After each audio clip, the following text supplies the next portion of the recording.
Futbol indi elə bir səviyyə çatıb ki, yəni o belə deyək də biraz küçə danışığı burada olmalı deyil də. Yəni elə bir formada fikirlər bildirirlər, elə bir formada sənin futbolçuda adı var, nə olsun ki adı var. Bəli, yəni menecer ümumiyyətlə hamılar elə klub rəhbərləri də, klubun rəhbərləri yox, klubun rəsmiləri hansı ki danışırlar. Sanki ya belə ömür boyu belə işləyiblər, belə çalışıblar, sanki elə o düşüncə ilə də bizim üzərimizə gəlirlər. Və futbolçuların da mənə də bağışlayın, biraz belə komod deyəcəm, başı gedir və istər-istəməz futbolçuya daha yaxşı təkliflər edirlər, klubu olmaz. Pulsuz, nə bilim, və yaxud 3 manat, 5 manat belə futbolçuların da başı gedir. İstər-istəməz bunları əl almaq lazım olur.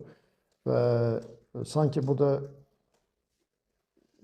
futbolçuların, bilirsən, futbolçuları 3 ay, 5 aydır gəlib oynayıblar, məsələn, hələ yaydan bu yana gəliblər.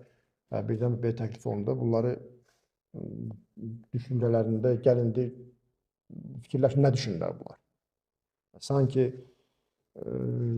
yəni pul yəni bunların gözünü örtür də, yəni istənilən insan belə deyək də gözünü örtür, amma bu cür yanaşmaq olmaz.